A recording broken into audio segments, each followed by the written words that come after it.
Hello बच्चों, let's see this question. A machine delivers power to a body which is proportional to velocity of the body.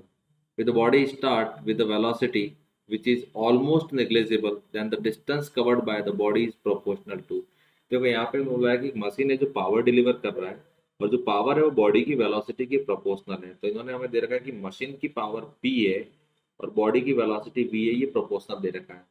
तो हमें पूछा है कि कितना डिस्टेंस कवर करेगा। Start from negligible almost the distance cover by the body is proportional to velocity के किस proportion में डिस्टेंस कवर करेगा।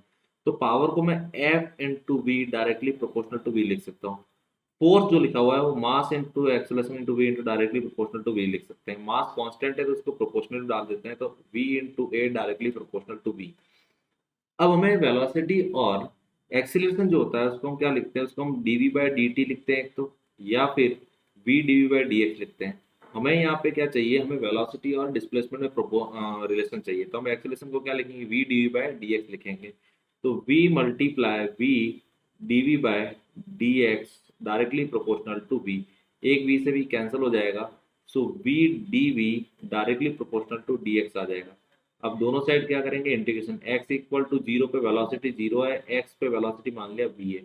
अब दोनों साइड इंटीग्रेशन करेंगे तो यहाँ से आएगा V square by two, limit आ जाएगा जीरो से v डायरेक्टली प्रोपोर्शनल टू, यहाँ से आ जाएगा x dx का इंटीग्रेशन, लिमिट जीरो से x आ जाएगा। सो यहाँ होगा v square by two directly proportional to x। Two constant है, उसको प्रोपोर्शनलिटी में ले सकते हैं, तो v square directly proportional to x। मतलब जो डिस्प्लेसमेंट होगा वो वेलोसिटी के स्क्वायर के प्रोपोर्शनल होगा। So final answer is 4। Best of luck.